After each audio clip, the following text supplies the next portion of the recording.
হামাসের পর নতুন হুমকি, ইরান সমর্থিত হুথিদের সতর্কবার্তা ইসরায়েলকে।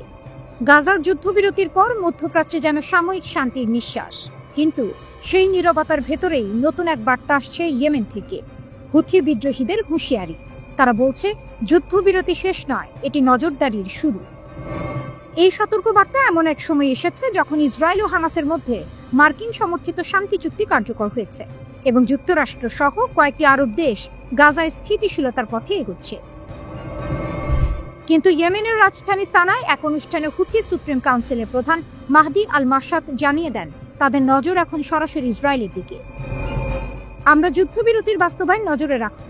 আল মারসাদ বলেন, ইয়েমেন যুদ্ধবিরতি চুক্তির বাস্তবায়ন ও গাজায় সাহায্যের প্রবেশ নিবিড়ভাবে পর্যবেক্ষণ করবে। কোনো অগ্রগতি বা পরিবর্তন ঘটলে আমরা দ্রুত প্রতিক্রিয়া জানাতে প্রস্তুত। তিনি আরও যোগ করেন, আমরা আমাদের সামরিক সক্ষমতা বাড়াচ্ছি যাতে শত্রুর আধুনিক প্রযুক্তির মোকাবিলা করা যায়। আমাদের লক্ষ্য হলো প্রতিরোধ তৈরি করা এবং দেশের সার্বভৌমত্ব রক্ষা করা। এই বার্তাকে ইসরায়েল বিরোধী জোটের নতুন ইঙ্গিত হিসেবে দেখছেন মধ্যপ্রাচ্য বিশেষজ্ঞরা। হামাসের সাথে যুদ্ধবিরতির পর অনেকে ভেবেছিলেন মধ্যপ্রাচ্যে উত্তেজনা কিছুটা কমবে, কিন্তু হুথিদের এই হুমকি নতুন এক সম্ভাব্য ফ্রন্টের ইঙ্গিত দিচ্ছে। হুথিরা ইরান সমর্থিত শিয়া বিদ্রোহী গোষ্ঠী, যারা গত কয়েক বছর ধরে ইয়েমেনে সৌদি সমর্থিত জোটের বিরুদ্ধে যুদ্ধ করছে। গাজার যুদ্ধ চলাকালীন তারা একাধিকবার লোহিত সাগর ও এডেন উপসাগর এলাকায় ইসরায়েলি জাহাজ লক্ষ্য করে ড্রোন ও ক্ষেপণাস্ত্র হামলার চেষ্টা করেছিল। বিশ্লেষকদের মতে এখন তারা কূটনৈতিক ভাষায় আবার ইসরায়েলকে হুঁশিয়ারি দিচ্ছে, এইবার ইসলামিক ঐক্যের নামে। গাজায় শান্তি, কিন্তু ছায়াযুদ্ধ চলছে। যুক্তরাষ্ট্রের উদ্যোগে ডোনাল্ড ট্রাম্পের মধ্যস্থতায় গাজা যুদ্ধবিরতির প্রথম ধাপ কার্যকর হয়েছে। 10 অক্টোবর থেকে কার্যকর হওয়া এই চুক্তিতে ইসরায়েলি সেনারা গাজা উপত্যকা থেকে পর্যায়ক্রমে সরে দাঁড়াচ্ছে। ইসরায়েলের প্রধানমন্ত্রী বেনিয়ামিন নেতানিয়াহু সংসদে ভাষণে বলেছেন, এই চুক্তি নতুন যুগের সূচনা। তবে তার বক্তৃতার মধ্যে ইয়েমেন থেকে আসা হুথিদের সতর্কবার্তা সেই আশাকে ম্লান করে দিয়েছে। একই সময়ে মিশরের শার্ম আল শেখে অনুষ্ঠিত বৈশ্বিক সম্মেলনে ট্রাম্প, তুরস্কের প্রেসিডেন্ট, মিশরের নেতা এবং কাতারের আমির গাজার ভবিষ্যৎ নিয়ে যৌথভাবে একটি নথিতে স্বাক্ষর করেছেন। সেখানে শান্তি ও অর্থনৈতিক পুনর্গঠনের প্রতিশ্রুতি দেওয়া হয়। কিন্তু ইয়েমেনের হুথিদের মতে এই চুক্তি এখনও ইসরায়েলের সুবিধামূলক এবং মুসলিম বিশ্বের একক অবস্থান তৈরি না হলে স্থায়ী শান্তি সম্ভব নয়। হামাস আপাতত অস্ত্র নামালেও তাদের ছায়া ও সমর্থন এখন হুথিদের ভাষণে প্রতিধ্বনিত হচ্ছে। ইরান যেভাবে হামাস ও হুথি উভয় গোষ্ঠীকেই সমর্থন দিচ্ছে, তাতে মধ্যপ্রাচ্যে নতুন এক শক্তির সমীকরণ তৈরি হচ্ছে। হুথিদের বার্তা স্পষ্ট, গাজা যুদ্ধবিরতি শেষ নয়, এটি কেবল এক বিরতি। আর এই বিরতির মাঝেই ইরান সমর্থিত গোষ্ঠীগুলো তাদের অবস্থান আরও শক্ত করছে।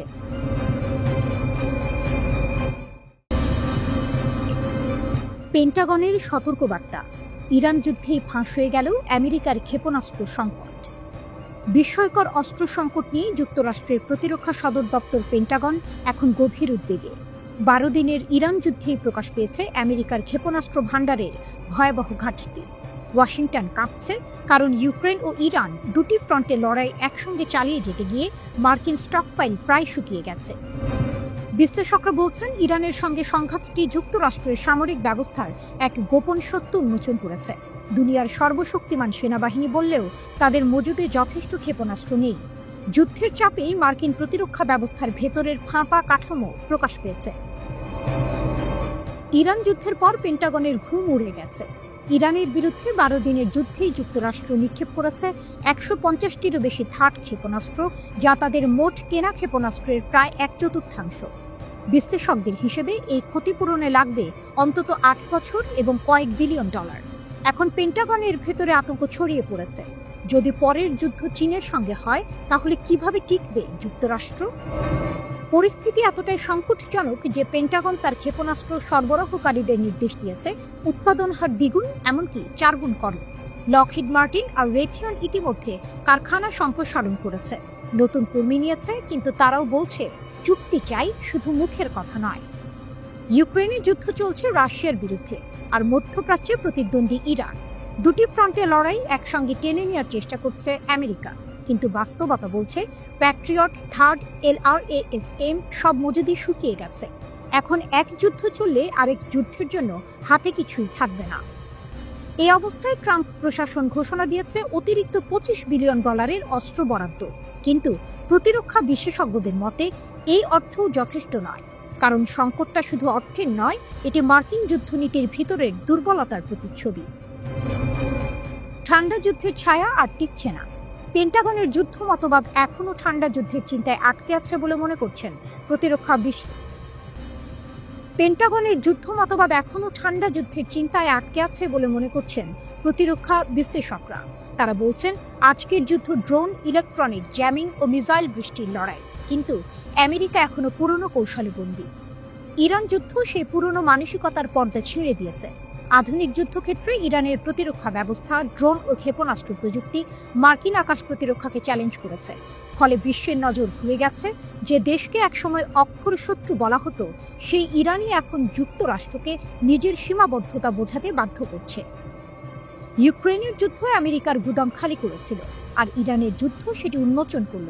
এখন পেন্টাগন সাপ্তাহিকভাবে মিসাইল এক্সিলারেশন কাউন্সিলের সভা করছে যেন দ্রুত উৎপাদন বাড়ানো যায়, কিন্তু বিশ্লেষকরা বলছেন এটা সময়ের সঙ্গে দৌড়।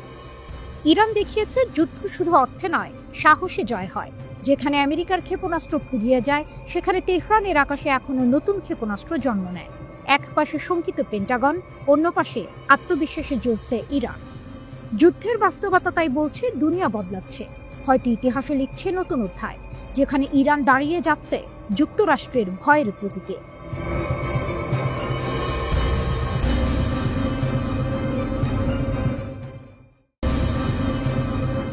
গাজার আঁধার রাত, হঠাৎই আকাশ জ্বলে ওঠে।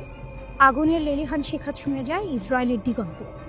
হামাস যেন বজ্রপাতে আঘাত হানে, রকেট বলি ছুঁড়ে দেয় তেল আবিবের আকাশের দিকে। আকাশ কাঁপে, মাটি কাঁপে, আর মানুষের হৃদয় ধকধক করে ওঠে। গাজা থেকে 5টি রকেট নিক্ষেপ, আয়রন ডোম তো থামাতে ব্যর্থ।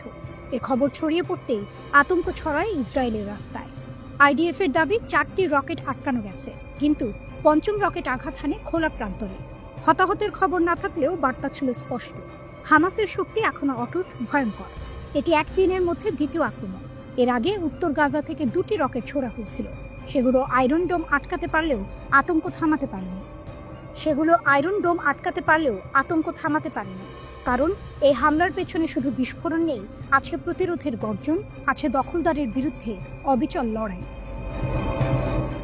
গাজার তাল আল হাওয়া এলাকায় মাত্র একদিন আগেই আইডিএফের সঙ্গে হামাস ইউনিটগুলোর রক্তক্ষয়ী সংঘর্ষ হয়েছিল। সেই সংঘর্ষ যেন এই রাতের বাড়িতে ঘি ঢেলে দিল। সারায়া আল কুদস ভিডিও প্রকাশ করেছে। দৃশ্যে দেখা যায় যোদ্ধারা কাছ থেকে মর্টার নিক্ষেপ করছে, আইডিএফের সাঁজোয়া জিপ ধ্বংস করছে। ইসরায়েলি হেলিকপ্টারগুলো আহত সেনাদের সরিয়ে নিতে মরিয়া। দৃশ্যটি যেন কোনো যুদ্ধ সিনেমার সবচেয়ে রুদ্ধশ্বাস দৃশ্য, কিন্তু এটি বাস্তব। এদিকে যুক্তরাষ্ট্রের প্রেসিডেন্ট ডোনাল্ড ট্রাম্পের নেতৃত্বে আনা শান্তি পরিকল্পনা হামাস সোজাসুজি নাকচ করেছে। গাজার রাস্তায় এই বার্তায় প্রতিধ্বনিত হচ্ছে, আমরা মাথা নোয়াবো না। একদিকে যুক্তরাষ্ট্র শান্তির নামে চাপিয়ে দিতে চায় পরিকল্পনা, অন্যদিকে হামাস জানিয়ে দেয় তাদের প্রতিরোধ চলবে। প্রশ্ন হচ্ছে, কেন বারবার ইসরায়েলের প্রতিরক্ষা ভেঙে পড়ছে? আয়রন ডোম কি সত্যি অটুট, নাকি গাজার গেরিলা যোদ্ধারা শিখে ফেলেছে কিভাবে ভয়ঙ্কর প্রতিরক্ষা ভেদ করতে হয়? এই হামলা যেন সে প্রশ্নের উত্তর খুঁজে দেয়। রাতের অন্ধকারে রকেটের আগুন শুধু আকাশ ছিঁড়ে যায়নি, কাঁপিয়ে দিয়েছে ইসরায়েলি সামরিক মানসিকতাকে। বারবার বলা হচ্ছিল ইসরায়েল নিরাপদ, লোহার গম্বুজ অটুট, অথচ মাত্র 24 ঘন্টায় 2 দপ্পা হামলা দেখিয়ে দিল সত্যিকারের শক্তি গাজায় লুকিয়ে আছে। হামাসের এই বার্তা যেন তাই স্পষ্ট, আমাদের রকেট হয়তো সবসময় লক্ষ্যবস্তুতে আঘাত হানে না, কিন্তু আমাদের অস্তিত্বই ইসরায়েলের জন্য এক অবিরাম দুঃস্বপ্ন। তেল আবিবে আক্রমণের এই রাত তাই শুধু আতঙ্কের নয়, ভয়ঙ্কর এক প্রতিশোধের গল্প। ইসরায়েল যতই আধুনিক প্রযুক্তি সাজিয়ে রাখুক, গাজার বুকে প্রতিরোধের আগুন নিচ্ছে না, বরং প্রতিটি সংঘর্ষ, প্রতিটি বিস্ফোরণ, প্রতিটি রকেট ইঙ্গিত দিচ্ছে নতুন ভোরের, যেখানে ইসরায়েলের আকাশও নিরাপদ নয়। শেষমেশ এই আক্রমণ শুধু সামরিক সংঘর্ষ নয়, এটি এক ঘোষণাপত্র। হামাস জানিয়ে দিল শক্তি এখনো তাদের হাতে, প্রতিরোধ এখনো তাদের রক্তে। আর ইসরায়েলের জন্য বার্তা একটাই, রাত যতই দীর্ঘ হোক, প্রতিরোধের সকাল এসে যাবে।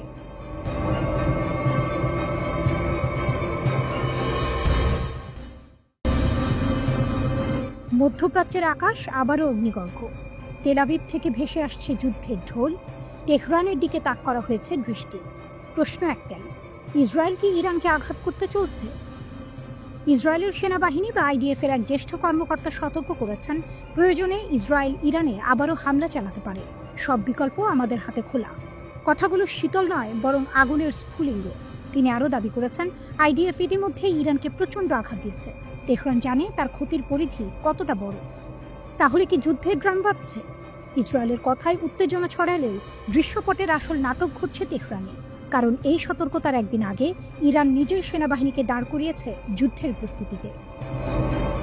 ইরানের সেনাপ্রধান জেনারেল আব্দুর রহিম মুসাভি গর্ব ভরে ঘোষণা করেছেন, আমাদের নৌবাহিনী সম্ভাব্য যে কোনো সংঘাতের জন্য প্রস্তুত।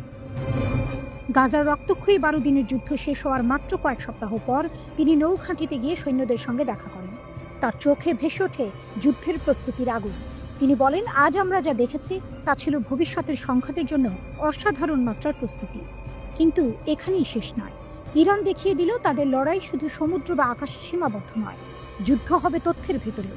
ইরানের রাষ্ট্রীয় টেলিভিশনে হঠাৎই সম্প্রচারিত হলো এমন কিছু নথি যা দাবি করা হচ্ছে ইসরায়েলের ডিমোনা পারমাণবিক কেন্দ্রের ভেতরের ফাইল। গোয়েন্দা মন্ত্রণালয় প্রকাশ্যে বলল, আমরা ইসরায়েলের গোয়েন্দা নেটওয়ার্কে প্রবেশ করেছি। এ যেন রকেট নয়, সাইবার ঝড়, যা ইসরায়েলের জন্য আরও ভয়ঙ্কর। চিত্রটা তাই স্পষ্ট। একদিকে ইসরায়েল হুঁশিয়ারি দিয়ে বলছে, আমরা প্রস্তুত, ইরান জানে আমাদের ক্ষমতা। অন্যদিকে ইরান তার অস্ত্র ভাণ্ডার, নৌবহর আর গোয়েন্দা শক্তি খুলে দেখিয়ে দিচ্ছে, আমরাও প্রস্তুত, আমরা কেবল শিকার নই, আমরা শিকারী। এই টানটান উত্তেজনার মাঝে প্রশ্ন উঠছে, কে কাকে প্রথম আঘাত করবে? তেল আবিব যদি রকেট ছোড়ে, তেহরান প্রস্তুত মিসাইল উড়াতে। ইসরায়েল যদি আকাশে ঝাঁপিয়ে পড়ে, ইরান সমুদ্রে দাঁড় করিয়েছে যুদ্ধজাহাজ। আর সাইবার দুনিয়ায়, সেখানে ইরান ইতিমধ্যেই ঢুকে পড়েছে শত্রুর অন্তরে। তাই মধ্যপ্রাচ্যের রাত আজ নিস্তব্ধ নয়। বাতাসে ভেসে বেড়াচ্ছে যুদ্ধের গন্ধ, বারুদে ভেজা এক অনিশ্চয়তা। তেল আবিবের সেনা ঘাঁটিতে যেমন উৎকণ্ঠা, তেহরানের সামরিক ঘাঁটিতেও বাজছে যুদ্ধের প্রস্তুতির ঝাঁক।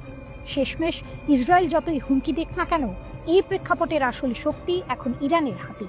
কারণ তারা দেখিয়ে দিয়েছে, আকাশে তাদের ফোর্স প্রস্তুত, সমুদ্রে তাদের নৌবাহিনী যুদ্ধ সাজিয়েছে, স্থলে তাদের সেনারা প্রস্তুত দাঁড়িয়ে আছে, আর অদৃশ্য সাইবার দুনিয়ায় তারা ঢুকে গেছে শত্রুর হৃদয়ে। এই যুদ্ধ যদি শুরু হয়, তা শুধু মিসাইল আর রকেটের সংঘর্ষ হবে না, হবে শক্তি বনাম শক্তির মহারণ, যেখানে ইসরায়েলের হুমকি মিলিয়ে যাবে ইরানের গর্জনে।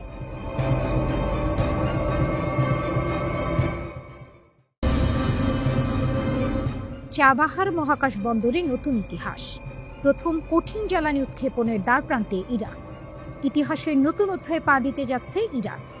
দক্ষিণ পূর্বাঞ্চলের চাবাহার মহাকাশ বন্দর থেকে প্রথম কঠিন জ্বালানি চালিত রকেট উৎক্ষেপণের প্রস্তুতি এখন চূড়ান্ত। ইরানি মহাকাশ সংস্থার প্রধান হাসান সালারিয়ে শনিবার বিশ্ব মহাকাশ সপ্তাহ 2025-এর উদ্বোধনী অনুষ্ঠানে ঘোষণা দিয়েছেন, চাবাহারের আকাশে শিগগিরই উঠবে ইরানের নতুন মহাকাশ যান। এই ঘোষণা শুধু একটি মহাকাশ প্রকল্পের খবর নয়, এটি ইরানের প্রযুক্তিগত আত্মনির্ভরতার প্রতীক। বহু নিষেধাজ্ঞা, রাজনৈতিক অবরোধ ও আন্তর্জাতিক চাপের মধ্যেও ইরান প্রমাণ করছে তারা থামবে না। সালারিয়া জানিয়েছেন, চাবাহার মহাকাশ বন্দরের প্রথম পর্যায় সম্পন্ন হয়েছে। এই পর্যায়ে মূলত কঠিন জ্বালানি রকেট উৎক্ষেপণের জন্য তৈরি করা হয়েছে। আর দ্বিতীয় পর্যায়টি, যেখানে ভারী প্যালোড বহন এবং একাধিক উৎক্ষেপণ সম্ভব হবে, তা এখন নকশা পর্যায়ে রয়েছে।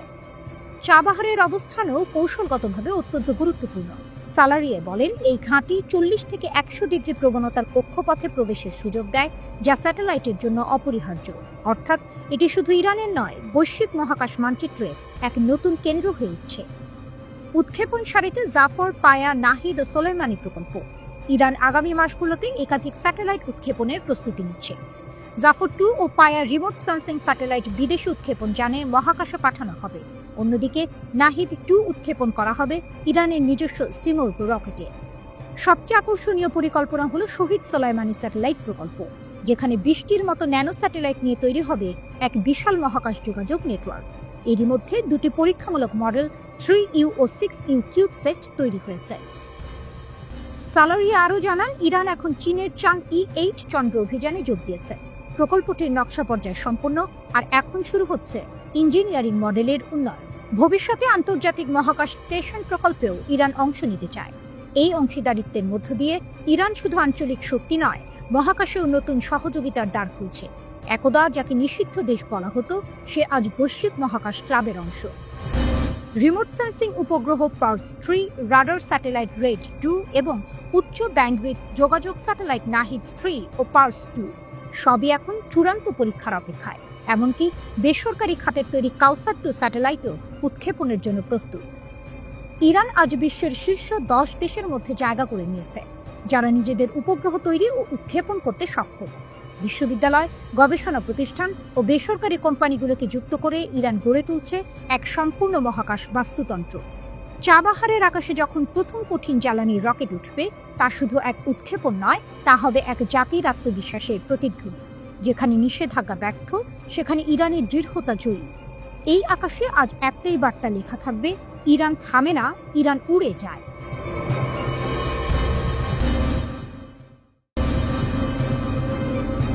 গাজা নগরীর হৃদয়ে এক চমকপ্রদ দৃশ্য। ধুলো ভরা রাস্তায় আল কাসামের এক যোদ্ধা একা হাঁটছে ট্যাঙ্কের দিকে। সামনে ইসরায়েলের লোহার দানব, পিছনে মৃত্যুর সম্ভাবনা, আর তার হাতে আছে কেবল বিস্ফোরক। কয়েক মুহূর্ত পরই ইতিহাস রচিত হয়। আক্রমণের নাটকীয়তা। হামাসের সামরিক শাখা আল কাসাম যে ফুটেজ প্রকাশ করেছে, তাতে দেখা যায় যোদ্ধা ধীরে ধীরে ইসরায়েলি ট্যাঙ্কের কাছে পৌঁছে বিস্ফোরক স্থাপন করে। অবিশ্বাস্যভাবে কোনো সেনা টেরই পায়নি। সেখান থেকে অদৃশ্যের মতো সরে যায় সে। কিছু মুহূর্ত পরেই আকাশ কাঁপিয়ে ওঠে বিস্ফোরণ। হামাসের নিজস্ব তৈরি বার্ক বিস্ফোরক ডিভাইস মুহূর্তে উড়িয়ে দেয় আইডিএফ-এর ট্যাঙ্ক।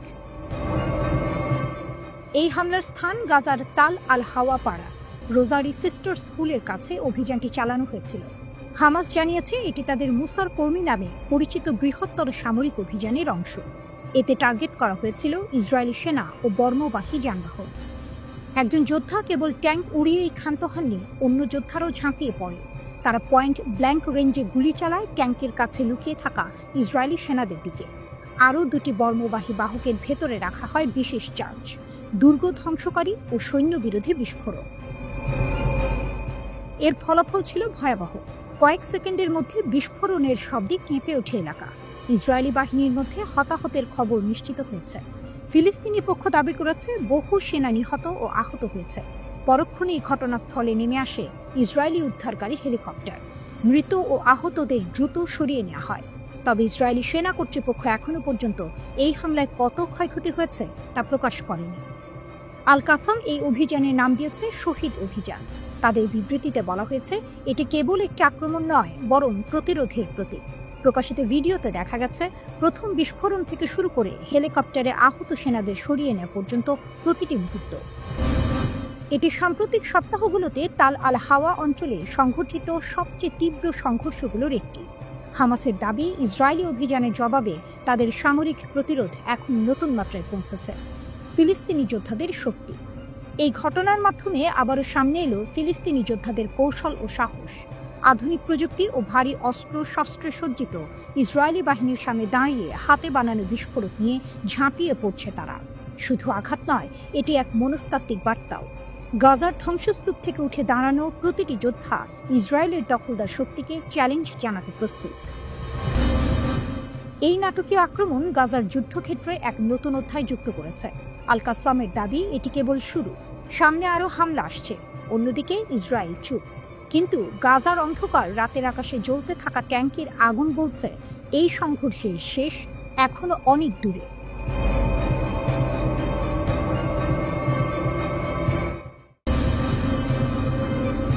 ইয়ম কিপ্পুরের প্রার্থনা ভেদ করে হঠাৎ গর্জে ওঠে সাইরেন। আকাশ কাঁপিয়ে ওঠে রকেট বিস্ফোরণ। ইহুদিদের বছরের সবচেয়ে পবিত্র এই দিনে ইসরায়েলের দক্ষিণাঞ্চলীয় শহর আশদোদের রকেট হামলার দায় স্বীকার করেছে ফিলিস্তিনি প্রতিরোধ আন্দোলন হামাস। হামাসের বার্তা, প্রতিশোধের আগুন। হামাস জানিয়েছে ইসরায়েল বারবার বেসামরিক নাগরিকদের লক্ষ্য করে হামলা চালাচ্ছে। তারই জবাব হিসেবে ইয়ম কিপ্পুরের রকেট হামলা চালানো হয়েছে। উত্তর গাজা থেকে আশদোদের দিকে 5টি রকেট ছোড়া হয়। ইসরায়েলি প্রতিরক্ষা বাহিনী আইডিএফ নিশ্চিত করেছে, এর মধ্যে 4টি প্রতিরক্ষা ব্যবস্থা আটকাতে সক্ষম হয়। তবে একটি রকেট খোলা জায়গায় গিয়ে পড়ে। কোনো হতাহত বা বড় ধরনের ক্ষয়ক্ষতির খবর পাওয়া যায়নি। কিন্তু এর মধ্যেই স্পষ্ট বার্তা দিয়েছে হামাস, ইসরায়েলের নিরাপত্তার ঢাল ভেদ করেই তারা আঘাত হানতে সক্ষম। রকেট হামলার সময় আশদোদ শহরে ইয়ম কিপ্পুরের প্রার্থনা চলছিল। হঠাৎই সাইরেন বাজতে শুরু করে। মানুষ প্রার্থনা ছেড়ে দৌড়ে আশ্রয় নেয় নিরাপদ ঘরে। মুহূর্তে আতঙ্কে ভরে যায় গোটা শহর। বিস্ফোরণের শব্দ প্রতিধ্বনিত হয় আকাশ জুড়ে। দিনের আগের দিকে গাজা সীমান্তবর্তী এলাকায় আরও 2টি রকেট হামলার চেষ্টা হয়। স্থানীয় সময় দুপুর 2টার দিকে সাইরেন বাজে, আর ইসরায়েলি বিমান প্রতিরক্ষা ব্যবস্থা উভয় রকেট আটকায়। রকেট হামলার একই দিনে আরেকটি নাটকীয় ঘটনা ঘটে সমুদ্রে। গাজার উদ্দেশ্যে মানবিক সহায়তা নিয়ে যাত্রা করা একটি আন্তর্জাতিক ফ্লোটিলাকে আটকায় ইসরায়েলি নৌবাহিনী। এই ফ্লোটিলায় ছিলেন সুইডিশ পরিবেশ কর্মী গ্রেটা থানবার্গ সহ আরও অনেকে। ইসরায়েলি কর্মকর্তারা তাদের আটক করে দাবি করেন ফ্লোটিলা আসলে হামাসের সমর্থনে সংগঠিত, তবে আয়োজকেরা এই দাবি সরাসরি প্রত্যাখ্যান করেছে। ফ্লোটিলার এক সদস্য সুইডিশ নাগরিক গুনবে একটি ভিডিও বার্তায় বলেছেন, আমাকে ইসরায়েলি বাহিনী অপহরণ করেছে। আমাদের মিশন ছিল সম্পূর্ণ অহিংস ও আন্তর্জাতিক আইন অনুযায়ী। দয়া করে আমার সরকারকে বলুন যেন আমাদের অবিলম্বে মুক্তি দাবি করে। অন্যদিকে ইসরায়েলি নৌবাহিনী ঘোষণা দিয়েছে, আপনারা অবরুদ্ধ এলাকায় প্রবেশ করছেন। গাজায় সহায়তা পৌঁছাতে চাইলে নির্ধারিত চ্যানেলের মাধ্যমে আশদোদ বন্দরে নিয়ে আসুন। সেখানেই নিরাপত্তা পরীক্ষা শেষে তা গাজায় পাঠানো হবে। প্রতিরোধের বার্তা। গাজায় প্রতিরোধ যোদ্ধাদের এই হামলা হয়তো প্রাণহানি ঘটায়নি, কিন্তু এটি মনস্তাত্ত্বিকভাবে ইসরায়েলকে নাড়িয়ে দিয়েছে। সবচেয়ে পবিত্র দিনে রকেট আঘাত দেখিয়েছে প্রতিরোধকারীরা কেবল অস্ত্রেই নয়, কৌশলেও সমান শক্তিশালী। ইয়ম কিপ্পুরের এই রাত হয়তো ইতিহাসে থেকে যাবে প্রতিরোধ ও প্রতিক্রিয়ার প্রতীক হয়ে। এদিকে মার্কিন প্রেসিডেন্ট ডোনাল্ড ট্রাম্প দাবি করেন, অক্টোবর 7 এর হামলার প্রতিশোধ হিসেবে ইতিমধ্যে 25,000-এর বেশি হামাস যোদ্ধা নিহত হয়েছে। বাকিরা সামরিকভাবে ঘেরাও হয়ে আছে এবং আমার নির্দেশের অপেক্ষায় আছে। নিজের সামাজিক যোগাযোগ মাধ্যম ট্রুথ সোশ্যালে এক পোস্টে তিনি আরও লেখেন, আমরা জানি তোমরা কারা এবং কোথায় আছো, তোমাদের শিকার করে হত্যা করা হবে। একই সঙ্গে সাধারণ ফিলিস্তিনিদের উদ্দেশ্যে তিনি বলেন, আমি নিরপরাধ ফিলিস্তিনিদের অনুরোধ করছি এই বিপজ্জনক অঞ্চল ছেড়ে গাজার নিরাপদ অংশে চলে যেতে। একই সঙ্গে সাধারণ ফিলিস্তিনিদের উদ্দেশ্যে তিনি বলেন, আমি নিরপরাধ ফিলিস্তিনিদের অনুরোধ করছি এই বিপজ্জনক অঞ্চল ছেড়ে গাজার নিরাপদ অংশে চলে যেতে।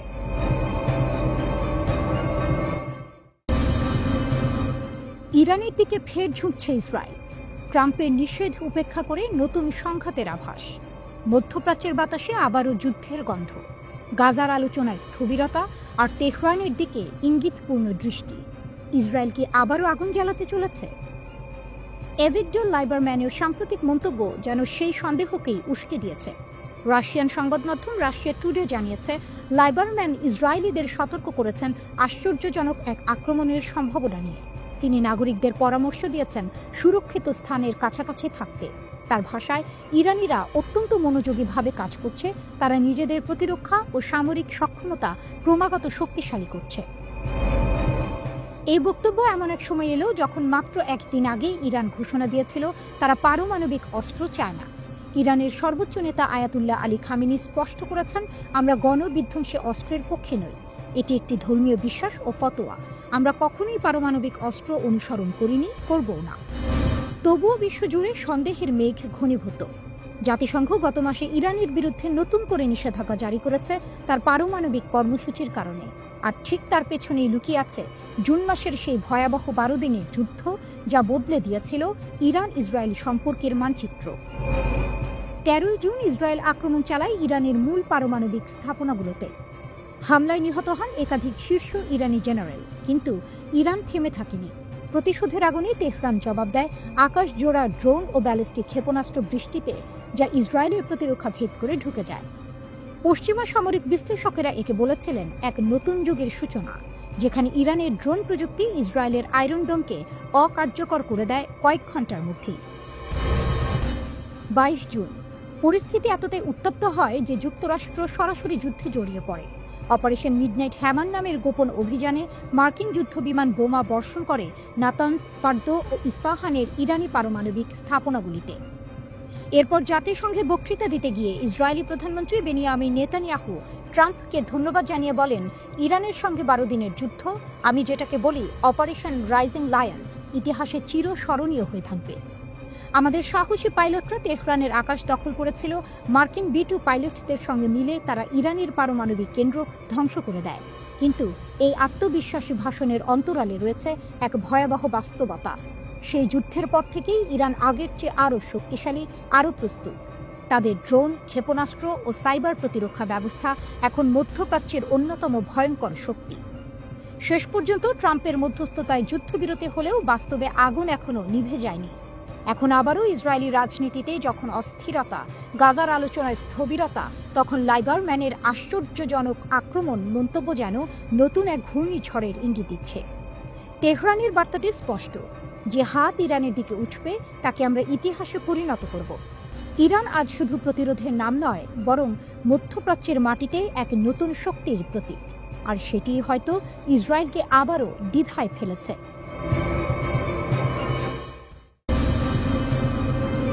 ইসরায়েল সংশ্লিষ্টদের ফাঁসি, গুপ্তচরবৃত্তি ইস্যুতে ইরানের কঠোর বার্তা।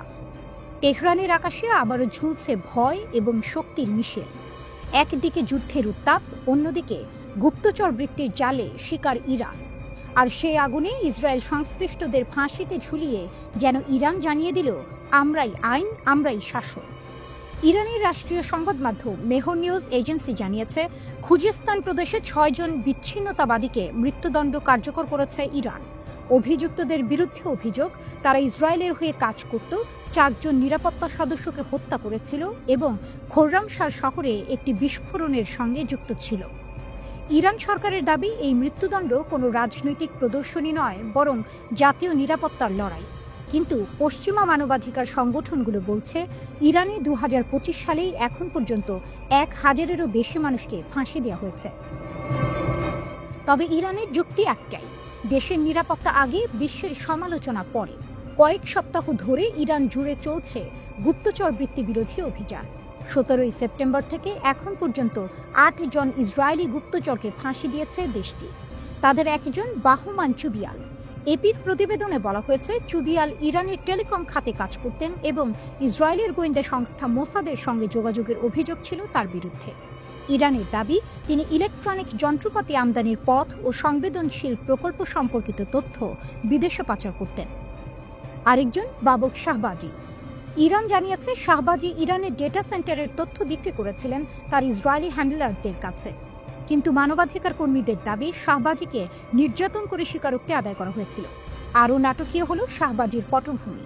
তিনি নাকি ইউক্রেনের প্রেসিডেন্টকে চিঠি লিখে রাশিয়ার বিরুদ্ধে যুদ্ধ করার ইচ্ছা প্রকাশ করেছিলেন, যে রাশিয়া এখন ইরানের ঘনিষ্ঠ মিত্র। সেই চিঠি হয়তো তার জীবনের মোড় ঘুরিয়ে দিয়েছিল। জুনে ইসরায়েলের সঙ্গে 12 দিনের সীমিত যুদ্ধের পর থেকে ইরান আরও কঠোর হয়েছে। তখন থেকেই তেহরান বুঝে গেছে, শত্রু শুধু সীমান্তে নয়, ভেতরেও আছে।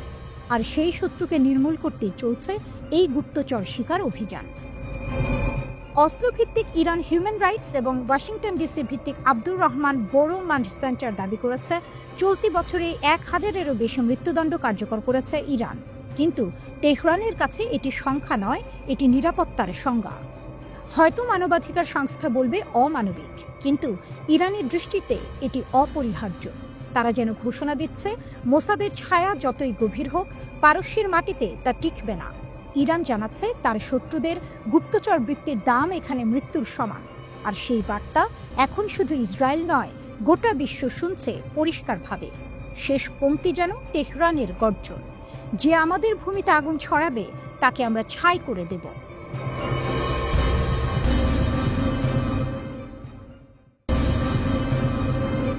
ইরানের পারমাণবিক অঞ্চলে ভূমিকম্প। ইরানের মধ্যাঞ্চলীয় ইস্পাহান প্রদেশে রাতের বেলা রিখটার স্কেলে 5.3 মাত্রার ভূমিকম্প আঘাত হানে। কম্পন অনুভূত হয়েছে তেহরান, কোমে এবং আশেপাশের বেশ কিছু অঞ্চলে।